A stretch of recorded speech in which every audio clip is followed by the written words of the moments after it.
আকাশবাণী গুৱাহাটীৰ FM মহাবাহু সাধক সুন্দৰৰ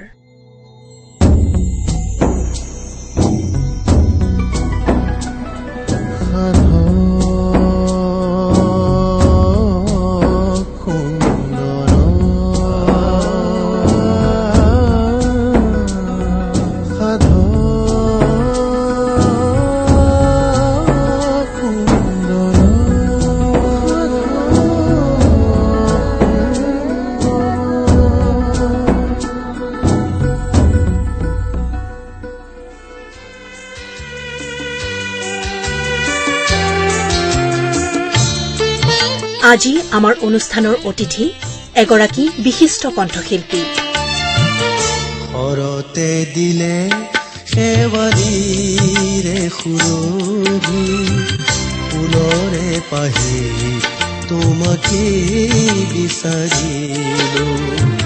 ঘৰতে দিলে শেৱালিৰে সুৰভি ফুলৰে পাহি তোমাকে বিচাৰিলো। গানৰ ফুলনি ফুৰিয়া কপনি বাহিৰো হাঁহি তোমাকে বিচাৰিলো। ঘৰতে দিলে শেৱালিৰে সুৰভি ফুলৰে পাহি তোমাকে বিচাৰিলো। শ্ৰোতাসকলে এইমাত্ৰ যিটো গীত শুনি আছিল, গীতটো শুনাৰ লগে লগে আপোনালোকৰ শিল্পীগৰাকীৰ কথা মনলৈ নিশ্চয় আহিছে। তেখেতৰ গীত আপোনালোকে গীতিমালিকা যোগে বহু বছৰ আগৰ পৰাই শুনি আছে। সেই শিল্পীগৰাকী নিশ্চয় আপোনালোকে চিনি পাইছে। সেইগৰাকী হল আৰিফুল হক। সাধক সুন্দৰৰ অনুষ্ঠানটিৰ তেখেত আমাৰ অতিথি। পাৰে এই কুঁৱলী সুখী পাৰে আছে দাবেৰী ঘন কুঁৱলী আঁতৰি গলে ঘন কুঁৱলী আঁতৰি গলে ৰ'দ দিব সিঁচি।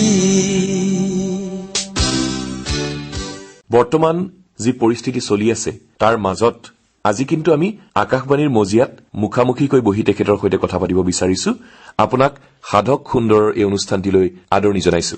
নমস্কাৰ। মই সকলো শ্ৰোতাক নমস্কাৰ জনাইছো। বহু বছৰৰ মূৰত আকৌ শ্ৰোতা দৰ্শকৰ লগত এনেকুৱা ধৰণে কথা পাতিব বৰ ভাল লাগিছে আজি এই সাধক সুন্দৰ অনুষ্ঠানৰ যোগেদি। বৰ্তমান সময়টো যিহেতু বৰ সহজ হৈ থকা নাই, এক কঠিন পৰিস্থিতিৰ মাজেৰে পাৰ হৈছো। আপুনি বাৰু কিদৰে এই সময়খিনি কটাইছে? কেনেদৰে কটাইছে বুলি ক'লে এতিয়া অলপ অসুবিধা হয়। এনেকুৱা পৰিস্থিতিত সকলোৰে নিচিনাকৈ আমিও প্ৰায় 6 বা 7 মাহ ঘৰতে সোমাই থাকিবলগীয়া হৈছিল। নিতান্ত কিবা কিবি প্ৰয়োজন হ'লে ওলাবলগীয়া হৈছিল। ওলাও তেতিয়া সেইধৰণে কৰি এতিয়া অলপ পৰিস্থিতি কিছু খাম কাটা যেন লাগিছে। এতিয়া লাহে লাহে আকৌ স্বাভাৱিক অৱস্থালৈ ঘূৰি অহা যেন লাগিছে। আমি সেইধৰণে আমাৰ কামবিলাক আমি সেইধৰণে কৰিবলৈ আগবাঢ়িছো। আপোনাৰ ঘৰ নগাঁৱতে? মেইন নগাঁৱতে আমাৰ ঘৰ। নগাঁও টাউনৰ মাজত, নগাঁও কলেজৰ বেক চাইড পৰে সেইটো। আৰু আপোনাৰ শৈশৱ নগাঁৱতে অতিবাহিত হৈছে? মোৰ শৈশৱ নগাঁৱতে, মোৰ জন্মও নগাঁও আৰু মোৰ শৈশৱ তাতে অতিবাহিত হৈছে। 2 এবছৰ মই বাহিৰত ক'ৰবাত গৈছো আছো তেনেকুৱা, কিন্তু বেছিখিনি সময় শৈশৱ মোৰ নগাঁৱতে অতিবাহিত হৈছে। আপোনালোকৰ পৰিয়ালটোৰ বিষয়ে কওকচোন। আমাৰ পৰিয়ালৰ আমাৰ ককাই ভাই বাই ভনী আমাৰ 8 গৰাকী। মই সকলোতকৈ সৰু। মা দেউতাই লৈ আমাৰ প্ৰায় 10জনীয়া পৰিয়াল আছিল। তাৰে এতিয়া বিভিন্নজন বিভিন্ন দেশত ক'ৰবাত ক'ৰবাত এতিয়া ষ্টাব্লিছ হৈছেগৈ। এতিয়া মইতো নগাঁৱতে আছো। শৈশৱৰ পৰা আপোনাৰ সংগীতৰ প্ৰতি ৰাপ আছিল নে? সংগীতৰ প্ৰতি ৰাপ শৈশৱৰ পৰাই আছিল। আমাৰ ঘৰখনতে এটা সংগীতৰ পৰিৱেশ আছিল। মোৰ ককাইদেউহঁতে, মোৰ বাইদেউহঁতে গান আগতে গীত মাত জড়িত আছিল আৰু এটা সংগীতিক পৰিৱেশ এটা আমাৰ ঘৰত আছিল। আৰু মা দেউতাই আপোনাক সংগীতৰ ক্ষেত্ৰখনত আগুৱাই যোৱাৰ ক্ষেত্ৰত অনুপ্ৰাণিত কৰিছিল? মা দেউতাই কৰিছিল। দেউতাইতো অলপ সৰুতে হেৰুৱালো। মাৰ ফালৰ পৰা এইটো অনুপ্ৰেৰণা আমি পাইছিলো।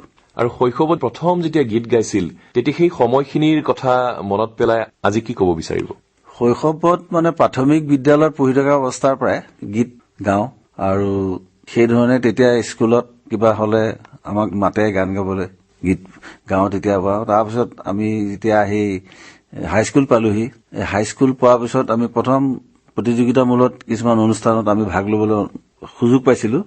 স্কুলৰ যিবোৰ প্ৰতিযোগিতা হয় আৰু সেইবিলাক প্ৰতিযোগিতাত ভাগ ল'বলৈ সুযোগ পাইছিলো। তাৰপিছত সেইধৰণে আগুৱাই ৰাজহুৱা হিচাপে বা প্ৰথম যিটো পাব্লিক পাৰফৰ্মেন্স কয় সেইটো মই প্ৰথম কৰিছো যেতিয়া মই ক্লাছ 6-7 এনেকুৱাত পঢ়ো। সেই তেতিয়া মই প্ৰথম তেনেকুৱা পাব্লিক পাৰফৰ্মেন্স প্ৰথম কৰিছো। তেতিয়া প্ৰথম যিটো গীত আপুনি ৰাজহুৱাকৈ গাইছিল, আপুনি ক'লেই মাত্ৰ প্ৰথম যিটো গীত গাইছে, সেই গীতটো অলপ মনত আছেনে? যদি আজি অলপ গুণগুণাই দিয়ে ভাল লাগিব। প্ৰথমতে গীত মানে মই বেলেগৰ গীতে গাইছিলো। মহম্মদ ৰফিৰ দুটি অসমীয়া গীত আছিল, এটা আছিলে অসমীয়া চোতালতে আৰু এটা মোৰ দৃষ্টিত তুমি ধৰা পৰিলা। সেই তাৰে মই মোৰ দৃষ্টিত তুমি ধৰা পৰিলা সেইটো প্ৰথম মই স্কুলৰ ক্লাছ 4ত পঢ়ো তেতিয়া মই প্ৰতিযোগিতাত সেই গীতটো গাইছিলো। অলপ আজি গাই শুনালে ভাল লাগিব। আচ্ছা।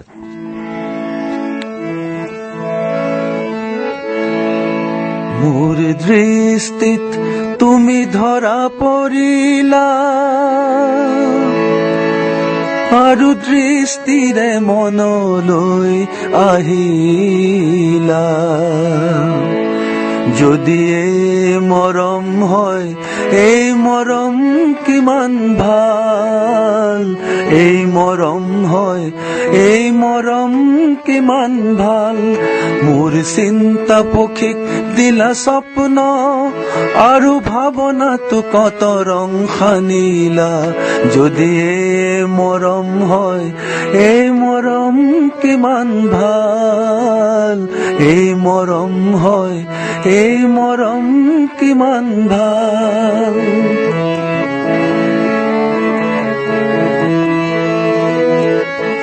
কত ফাগুন পলকে জাগিলে, কত পাপিয়াই পিউ পিউ মাতিলে।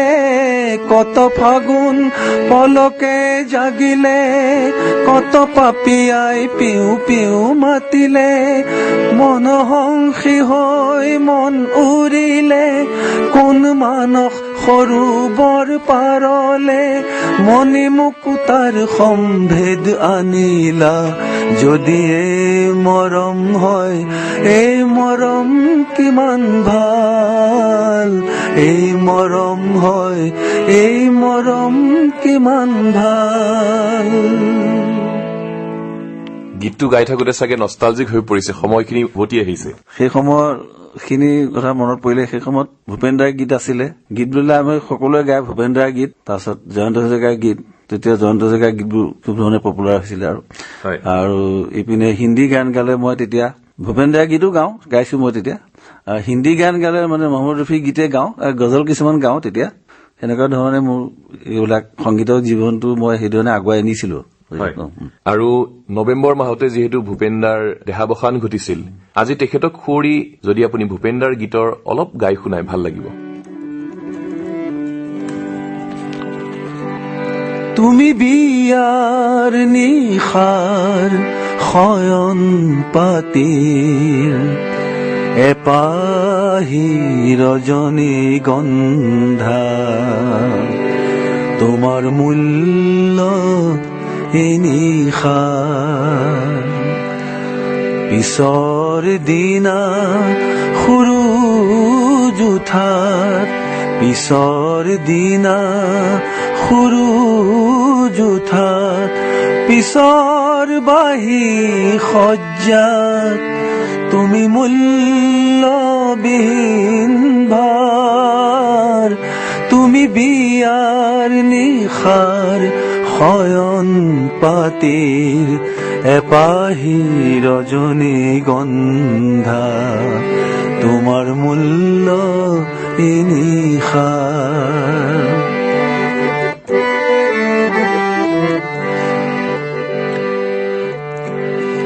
তুমি ফুলিছিলা আশাৰে বহু আঁচনিকে লৈ, গন্ধবিহীন কোঠাতে তুমি সুৰভি বিলাবলৈ।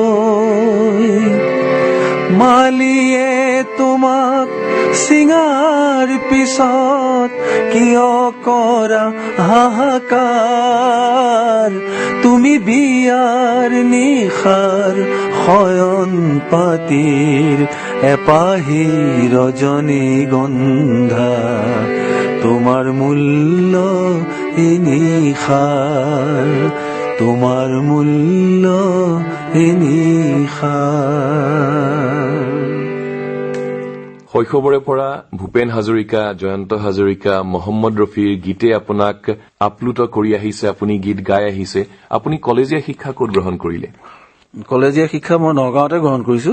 নগাঁও কলেজত, নগাঁৱত থকাৰ মাজতে 3 বছৰৰ কাৰণে মই অলপ যোৰহাটত আছিলো। তেতিয়া মই JB কলেজত 2 বছৰ পঢ়িলো আৰু যোৰহাট গভৰ্ণমেণ্ট হাইস্কুলত 1 বছৰ পঢ়িছো। মেট্ৰিকটো মই তাৰ পৰাই পাছ কৰিলো, যোৰহাট গভৰ্ণমেণ্ট হাইস্কুলৰ পৰা। আৰু JB কলেজত মই চতমানি মানে যিটো তেতিয়া প্ৰি ইউনিভাৰ্চিটি আছিলে, প্ৰি ইউনিভাৰ্চিটি মই JB কলেজৰ পৰা পাছ পঢ়িছো। আৰু তাৰ পৰা আকৌ মই নগাঁৱলৈ আহি গলো। এই নগাঁও কলেজৰ পৰা মই স্নাতক মই নগাঁও কলেজৰ পৰাই লৈলো। সেই সময়ত আপুনি কলেজীয়া জীৱনত তেতিয়া বহুতো প্ৰতিযোগিতাত নিশ্চয় আপুনি ভাগ লৈছে। তেতিয়া আপোনাৰ লগত সেই সময়ত গীত গাই থকা শিল্পীসকলৰ লগত নিশ্চয় প্ৰতিদ্বন্দ্বিতা হৈছিল। মনত পৰেনে তেখেতসকলৰ কথা? প্ৰতিদ্বন্দ্বিতা বুলি ক'লে মানে কি, নগাঁৱৰ শিল্পী হিচাপে তেতিয়া প্ৰায়খিনি আমাতকৈ চিনিয়ৰ আছিলে আৰু আমাৰ লগৰখিনি আছিলে। সেইখিনি বৰ এটা নাম মোৰ মনত পৰা নাই। ৰিজৱানা চুলতানা তেতিয়া তেওঁ আমাৰ সমবয়সীয়া, তেওঁক আমি পাইছিলো। পাছত তাৰপৰা গ'লগৈ। তাৰপিছত বাকী যিসকল আছিলে মোতকৈ প্ৰায় সকলোৱে চিনিয়ৰ আছিলে। তেনেকে দিগেন মহন্ত আছিলে, সূৰ্য আছিলে, সূৰ্য দাস। তেখেতটো গুৱাহাটীতো থাকে, তেতিয়া নগাঁৱতো থাকে, তেনেকুৱা ধৰণে কৰি থাকে। তাৰপিছত সেই ধৰণে আছিলে। আৰু বাকী মোৰ অগ্ৰজয় আছিলে প্ৰায় যিসকল আছিল। আৰু জ্যেষ্ঠ শিল্পীসকলক আপুনি পাইছে, যেতিয়া আপুনি গীত গায় তেখেতসকলে কি ধৰণে আপোনাক উৎসাহ যোগাইছিল? জ্যেষ্ঠ বুলি ক'লে মই যিসকলক পাইছিলো সেইসকলৰ ভিতৰত বিবেকানন্দ ভট্টাচাৰ্যজী, অসমৰ তবলাৰ একদম বিশেষ তবলাবাদক বিবেকানন্দ ভট্টাচাৰ্যজী। তাৰপিছতে তৰিকুদ্দিন আহমেদ, তেখেতসকলক আমি পাইছিলো। যজ্ঞ বেজবৰুৱা, জগদাটো সেইদিনাখন তেওঁৰ দেহাৱসান হৈছে। জগদাক আমি পাইছো। জগদাৰ গীতো মই বহুত গাইছো। জগদাটো ৰেডিঅ' কম্পোজাৰ আছিলে। আৰু মোৰ বন্ধু আছিলে, ভাতৃৰ বন্ধু, মোতকৈ বয়সত ডাঙৰ অলপ, নন্দ বেনাৰ্জী, তেওঁকো আমি পাইছো। নন্দ বেনাৰ্জী তেতিয়া আমি প্ৰায় একে সময়তে স্কুলত আমি সংগীতৰ চৰ্চাবিলাক আমি কৰি আহিছিলো। তেতিয়াৰ পৰা কেতিয়াবা গীত গাওঁতে যদি কিবা ভুল থাকে তেওঁলোকে দেখুৱাই দিয়ে। আমাক বহুত ধৰণৰ উপদেশ দিয়ে, বহুত ধৰণে কয় যে এইটো বস্তু এনেকে গাবি, সেইটো এনেকে কবি, এনেকুৱা বিভিন্ন ধৰণৰ পৰামৰ্শ আমি পাইছো তেখেতসকলৰ পৰা। হয়। আৰু যজ্ঞ বেজবৰুৱাৰ কথা ওলাইছে, তেখেত কিছুদিন আগতে আমাৰ মাজৰ পৰা আঁতৰি গ'ল। তেখেতৰ আপুনি গীত গাইছে, তেখেতৰ প্ৰতি শ্ৰদ্ধাঞ্জলি জনাই অলপ হলেও তেখেতৰ গীত গাই শুনাই ভাল লাগিব।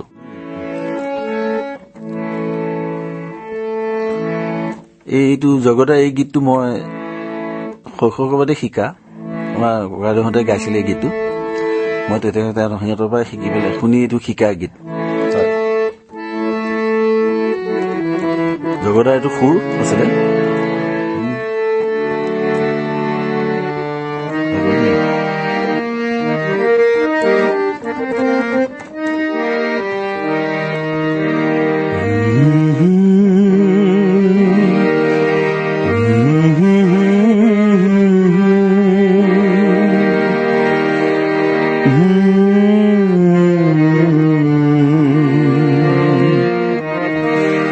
দূৰ দিগন্তল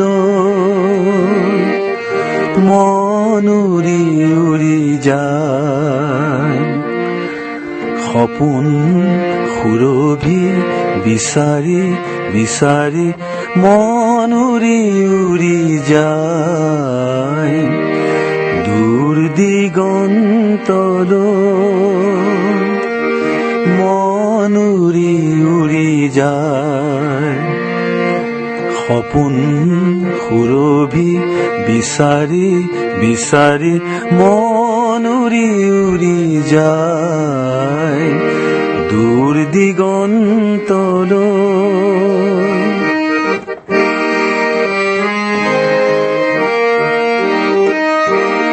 ৰাঙলীয়া ভাৰে সূৰুজে উজ্বলাই, ৰাঙলীয়া ভাৰে সূৰুজে উজ্বলাই, প্ৰকৃতিয়ে আগবঢ়াই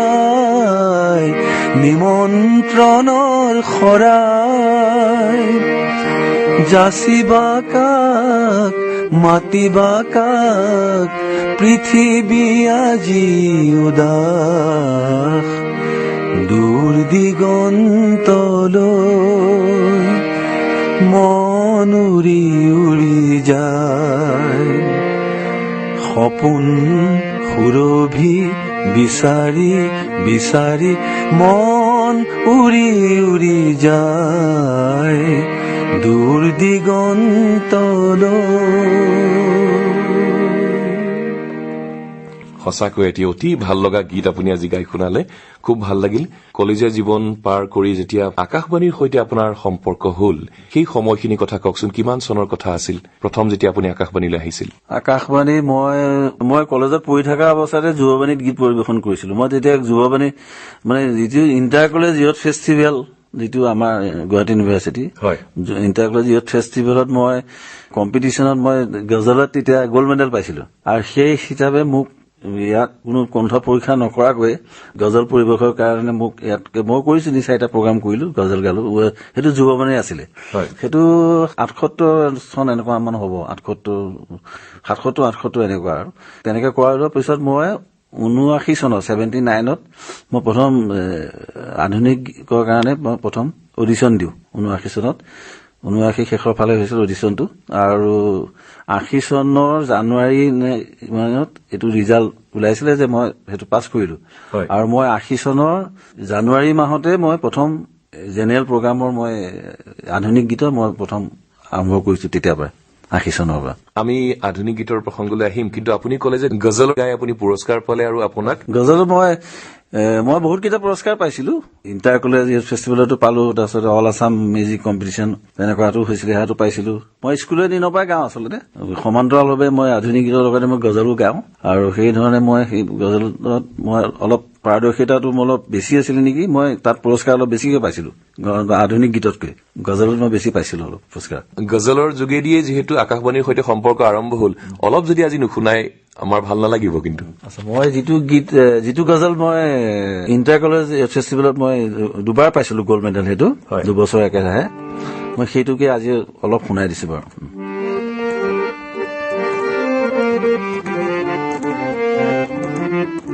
তবলা এটা হলে ভাল আছিলে। यूं बेखुदी से काम लिया है कभी कभी, यूं बेखुदी से काम लिया है कभी कभी, अर्शे बरी को थाम लिया है कभी कभी।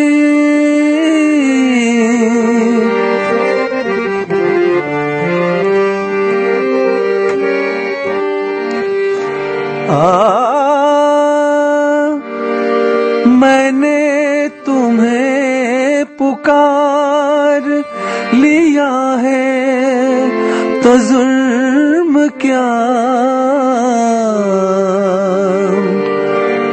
तुमने भी मेरा नाम लिया है कभी कभी, तुमने भी मेरा नाम लिया है कभी कभी। अब तक नजर में है तेरी पलकें झुकी झुकी,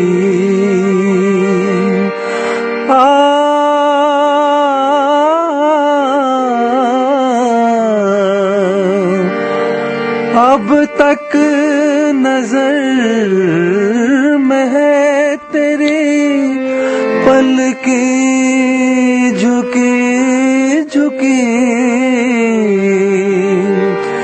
तुमने भी मेरा सलाम लिया है कभी कभी, यूं खुदी से काम लिया है कभी कभी।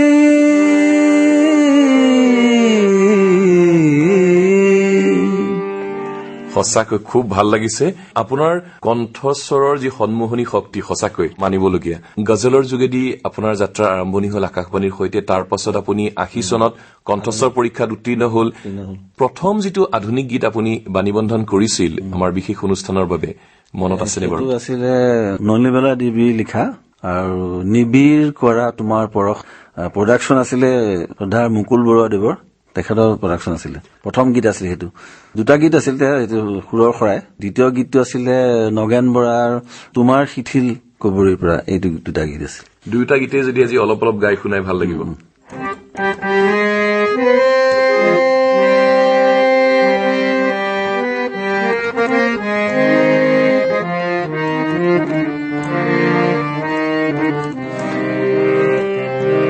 নিবিৰ কৰা তোমাৰ পৰশ,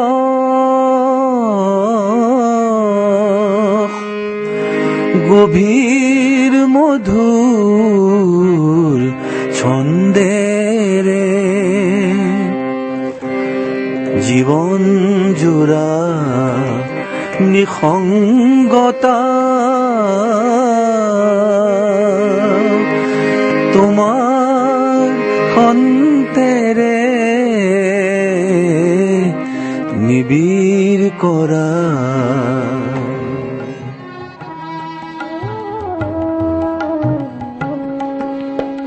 নিবিৰ কৰা, নিবিৰ কৰা তোমাৰ পৰশ, গভীৰ মধুৰ ছন্দেৰে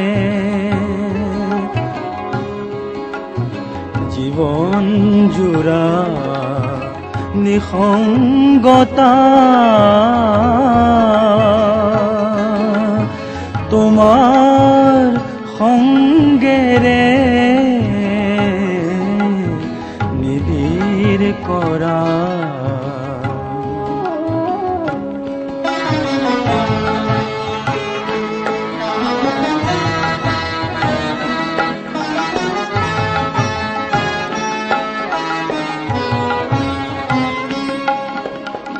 নুমাই যোৱা স্থবিৰতাৰ মৰণ শীতল ক্লান্তি, নুমাই যোৱা স্থবিৰতাৰ মৰণ শীতল ক্লান্তি, দীপ্ত কৰা তৃপ্ত কৰা তুমি, দীপ্ত কৰা তৃপ্ত কৰা অংগ জ্যোতি আলোকেৰে, অংগ জ্যোতি আলোকেৰে নিবিৰ কৰা।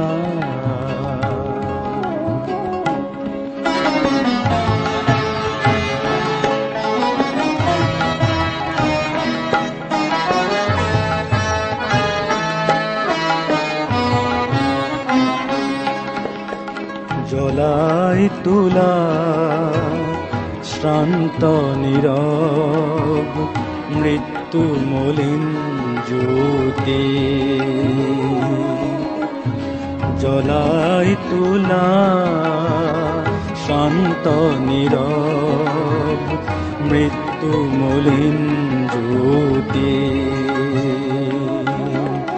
বাজি উঠা চিহ্ন বিনা, বাজি উঠা চিহ্ন বিনা, বাজ কহি তৃপ্তিৰে,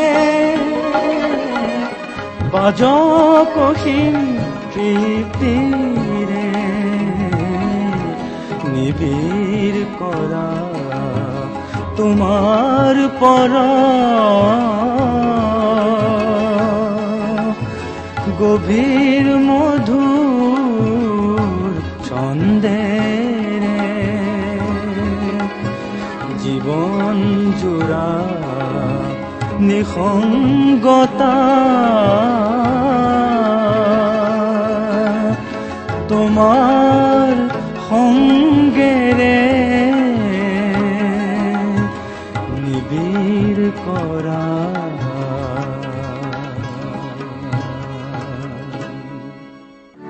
আৰু আনটো গীত আছিলে নগেন বৰাদেৱে লিখা এইটো গীত। তোমাৰ শিথিল কবৰীৰ পৰা যি ফুল সৰি গ'ল, তোমাৰ শিথিল কবৰীৰ পৰা যি ফুল সৰি গ'ল, সেই ফুলতে মোৰ জীৱনৰ, সেই ফুলতে মোৰ জীৱনৰ বহু কাহিনী ৰ'ল। তোমাৰ শিথিল কবৰীৰ পৰা যি ফুল সৰি গ'ল।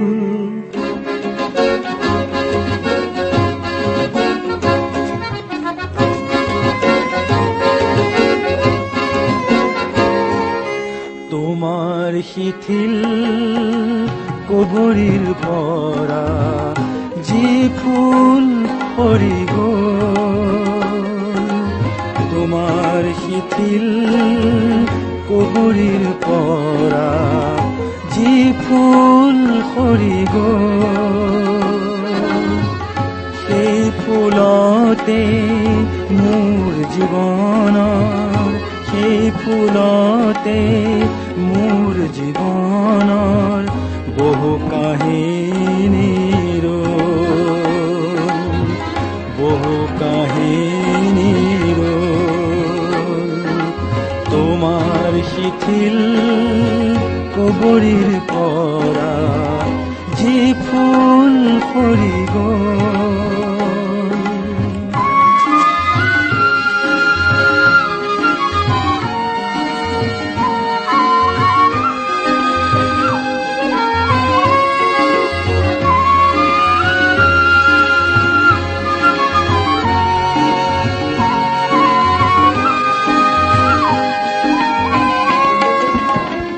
ভাবিছিলো সেই সৰা ফুলটিকে সযতনে ৰাখি থম, ভাবিছিলো সেই সৰা ফুলটিকে সযতনে ৰাখি থম।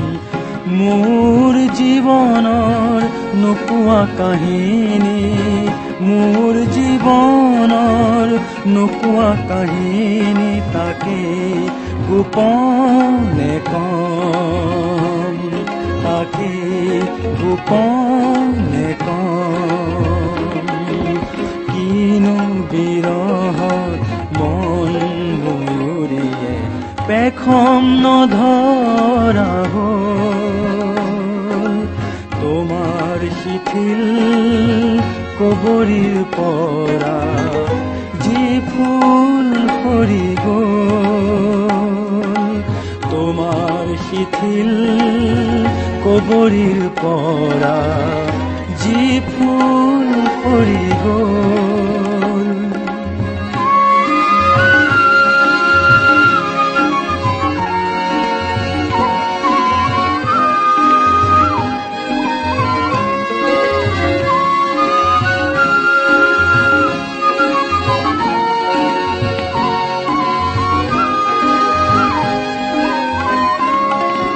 অতীত মাধুৰী নিবিচাৰো, নিবিচাৰো সেই ফুল, অতীত মাধুৰী নিবিচাৰো, নিবিচাৰো সেই ফুল, সৰি পৰা সেই ফুলৰ মায়াত, সৰি পৰা সেই ফুলৰ মায়াত মজিলে হ'ব ভুল, মজিলে হ'ব ভুল, পৃথিৱীয়ে তাৰ কৰিব বিচাৰ, কাৰ বাবে পৰি ৰ'ল তোমাৰ শিথিল কবৰীৰ পৰা যি ফুল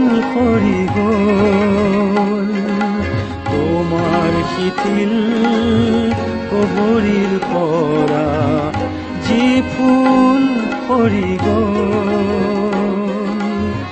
সেই ফুলতে মোৰ জীৱনৰ, সেই ফুলতে মোৰ জীৱনৰ বহু কাহিনী ৰ'ল, বহু কাহিনী ৰ'ল, তোমাৰ শিথিল কবৰীৰ পৰা যি ফুল সৰি গ'ল, যি ফুল সৰি গ'ল,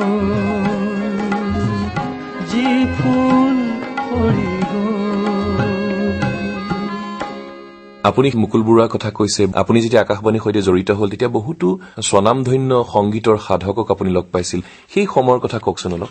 আমি প্ৰথম ইয়াতে লগ পাইছিলো, বিশেষকৈ আমাৰ যিখিনি সংগীতৰ বাহিৰেও আমি নাট্য জগতৰ বহু শিল্পীকো আমি ইয়াত পাইছিলো। ধীৰু ভূঞা আমি ইয়াত পাইছো, তাৰপিছত নীলু চক্ৰৱৰ্তীদেৱকো আমি পাইছো ইয়াত, নাটকৰ প্ৰযোজনা কৰোঁতে তেতিয়া আমি আহিলে লগ পাওঁ। তাৰপিছত আৰু সংগীতৰ হিচাপে কেশৱ চাংগাগতি আছিলে, তাৰপিছত ষ্টাৰ আৰ্টিষ্ট হিচাপে আছিলে এই সময়ত অক্ষয় পাণ্ডে, তাৰপিছত ইকবাল খান, তেখেত আছিল চাৰেংগী আছিলে ইকবাল খান, আৰু চেতাৰো আছিলে আখতাৰ খান। তাৰপিছত ষ্টাৰ আৰ্টিষ্ট হিচাপে আমি আৰু জনি জোচেফ, পিটাৰ জোচেফ, সেইসকলক পাইছো। সেই সময়ত যেতিয়া আপোনালোক বাণীবন্ধন কৰিবলৈ আহে, সেই সময়ৰ অভিজ্ঞতা কিবা ভাল লগা মুহূৰ্তৰ কথা মনত পৰে নে? ভাল লগা মুহূৰ্তবোৰ এনেকুৱা আছিলে, তাৰমানে আমাৰ জেনেৰেল প্ৰগ্ৰামৰ লগত কি হয়, এই বহিহে গাব লাগে আৰু তেতিয়া বহি গোৱা চিষ্টেম, বহি যোৱা এটা মাইক্ৰফোন থাকে, এটা মাইক্ৰফোনতে আমি সকলো ফালে চবৰে মানে এই বেলেঞ্চ কৰে, সেই ধৰণে মানে তবলা ইপিনে থাকিলে ইপিনে তবলাযোৰ অকমান আকৌ আগা পিছা কৰি দিয়ে, কেতিয়াবা বোলে গীটাৰ আগলৈ আহাচোন, বা তুমি গীটাৰ বোলে সেই ভায়লিনখন তুমি অকমান সেইফালে যোৱা, এনেকুৱা ধৰণে বেলেঞ্চ কৰি পেলাই প্ৰগ্ৰামবিলাক ধৰণৰ কৰে।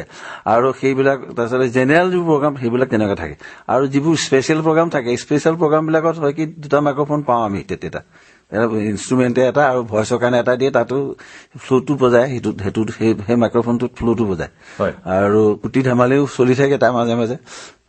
আকৌ চাহ খোৱা পৰ্ব এটা হয়, আকৌ কেণ্টিনত গলো, চাহ খালো, চাহ খাই আকৌ আহিলো, বল এতিয়া সকলোৱে এনেকুৱা ধৰণে চলি থাকে। সেই ধৰণে আমি ফূৰ্তি হয়, বহুত ধৰণৰ আমাৰ ফূৰ্তি হয় তেতিয়া মানে। হয়, আপোনাৰ এটি অতি ভাল লগা গীত, যিটো গীত শুনিবলৈ শ্ৰোতাসকলে আমালৈ অনুৰোধ কৰে, শ্ৰোতাসকলৰ অতি প্ৰিয়, সেইটো হৈছে শৰতে দিলে। এই গীতটিৰ বিষয়ে অলপ কওকচোন। এই গীতটি আছিলে অনুপম চৌধুৰীৰ প্ৰযোজনা আছিল, যিটো গীতটো লিখিছে বেদানন্দ দাস। এই গীতটো আমি এই ষ্টুডিঅ'ত, আকাশবাণীৰ যিকেইটা ষ্টুডিঅ' সেই সময়ত অলপ কিবা ৰিন'ভেশ্যন কৰি আছিলে, এই গীতটো আমি বাহিৰত কৰিছিলো। এইটো ফিল্ম ক্ৰাফ্ট ষ্টুডিঅ'ত এডিঅ'ৰ ফালৰ পৰা এইটো ভাড়া লৈ লৈছিলে সেই সময়ত, কাৰণ ইয়াত ষ্টুডিঅ' ৰিন'ভেশ্যন ইয়াতে কৰিব নোৱাৰে, সেইকাৰণে আমি সেইটো তাত কৰিছিলো, আৰু সেইটো অলপ ট্ৰেক চিষ্টেমত কৰা হৈছিল। সংগীতো অনুপম দায়ে কৰিছিলে, তেতিয়া বিভিন্ন ধৰণৰ অলপ বেলেগ ইনষ্ট্ৰুমেণ্টো ইউজ কৰিছে, চৰুদ টাইপৰ এনেকুৱা ইনষ্ট্ৰুমেণ্টো আছিলে। যদি আজি অলপ গাই শুনাই ভাল লাগিব গীতটি। শৰতে দিলে শেৱালিৰে সুৰভি, ফুলৰে পাহি তোমাকে বিচাৰিলো, শৰতে দিলে শেৱালিৰে সুৰভি, ফুলৰে পাহিত তোমাকে বিচাৰিলো, গানৰ ফুলনিত সুৰীয়া কপনিত বাহিৰো হাঁহি তোমাকে বিচাৰিলো, শৰতে দিলে শেৱালিৰে সুৰভি, ফুলৰে পাহিত তোমাকে বিচাৰিলো। ঘৰতে দিলে শেৱালিৰে সুৰভি ফুলৰে পাহিত তোমাকেই বিচাৰিলো। সঁচাকৈ আৰু ইমান ভাল লাগিছে গীত শুনি থাকি। এনেকুৱা লাগিছে যেন আপোনাৰ সৈতে সংগীত জীৱনৰ কথা পাতি গৈ থাকিম, আপোনাৰ গীত শুনি গৈয়ে থাকিম। আৰু আমি যদি ভুল কৰা নাই প্ৰায় 3 কুৰিৰ ওচৰ পাইছে আপুনি।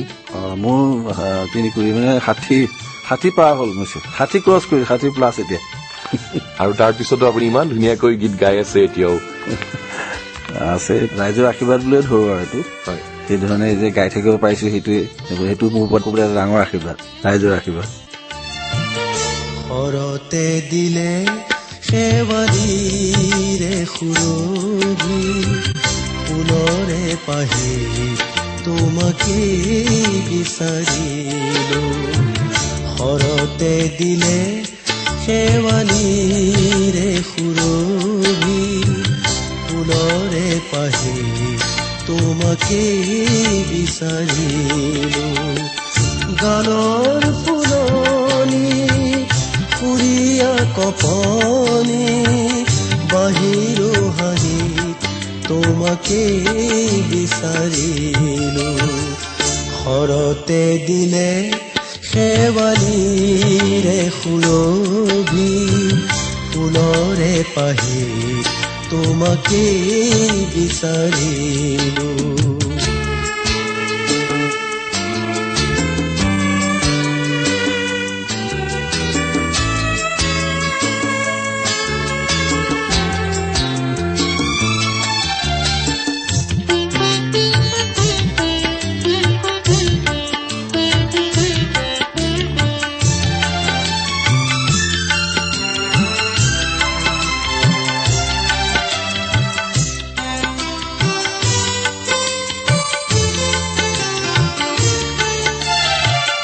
ঘৰতে ফুলোৱা নিশাৰে শেৱালি পাহে পাহে মৰমৰ নিয়ৰ কণা। ঘৰতে ফুলোৱা নিশাৰে শেৱালি পাহে পাহে মৰমৰ নিয়ৰ কণা। আল ফুলিয়া খেলি মেলি হ'ল তাৰে ৰাগীত তোমাকে বিচাৰিলো। ঘৰতে দিলে শেৱালিৰে সুৰভি ফুলৰে পাহিত তোমাকে বিচাৰিলো।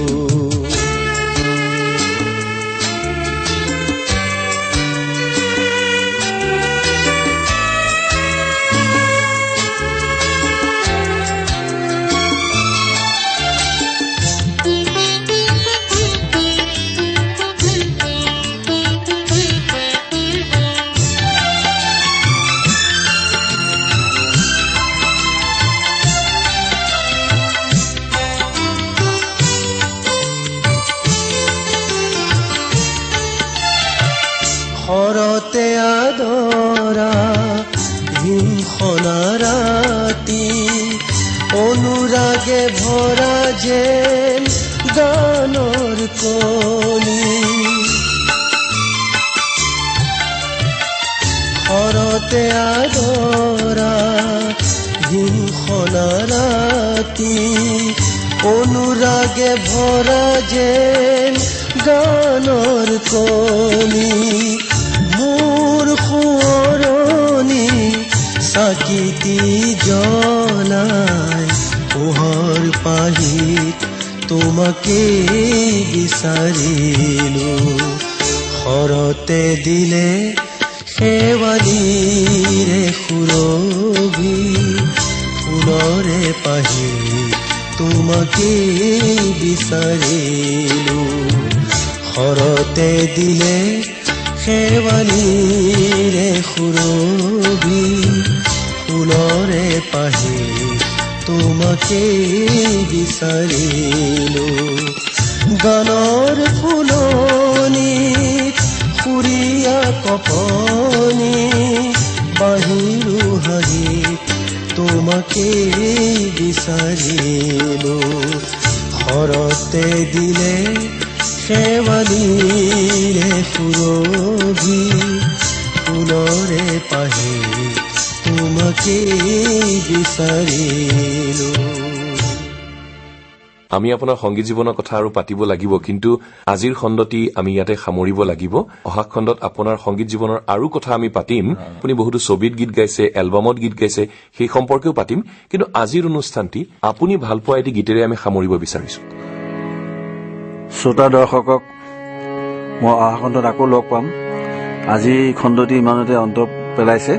মই যোৱা বছৰ বাণীবন্ধন কৰা যজ্ঞ বেজবৰুৱাদেৱৰ তেখেতৰ প্ৰডাকশ্যনৰ এটি গীত মই আপোনালোকৰ আগত অকণমান গাই দিছো।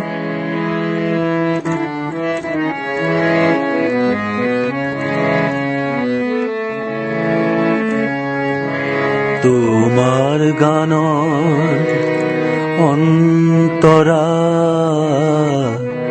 লিখিম কেনেকৈ নয়নতৰা, তোমাৰ গানৰ অন্তৰা লিখিম কেনেকৈ নয়নতৰা, উপমা অধীৰ মই যে আজি ভাষাহাৰা, লিখিম কেনেকৈ নয়নতৰা, তোমাৰ গানৰ অন্তৰা লিখিম কেনেকৈ নয়নতৰা।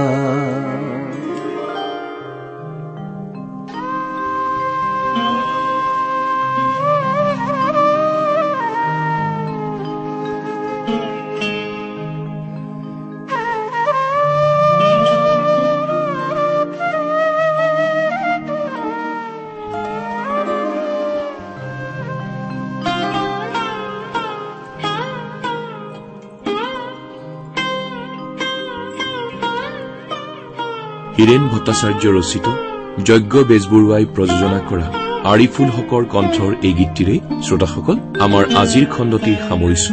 অহা খণ্ডত পুনৰ লগ পাম।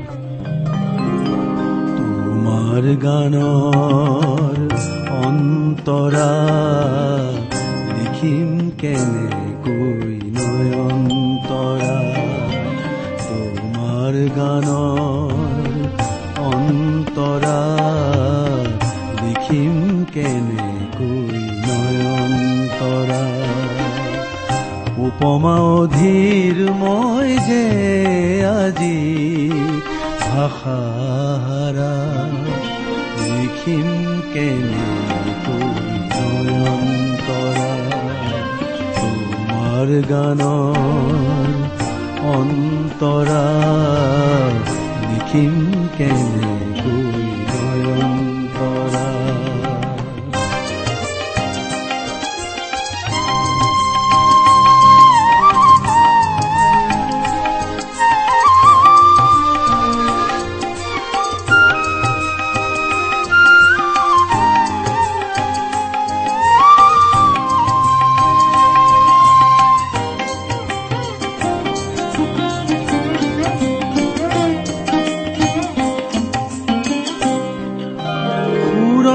পাখি মেলি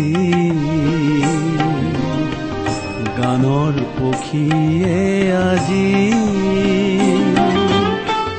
ভাঙি গুচি গল সোণৰ সজা দূৰ আকাশখনি উকা হৈ ৰল পৰি, নজলিল মোৰ সাজৰ তৰা, উপমা অধীৰ মই যে আজি ভাষাহাৰা, লিখিম কেনেকৈ নয়নতৰা, তোমাৰ গানৰ অন্তৰা লিখিম কেনেকৈ নয়ন তৰা।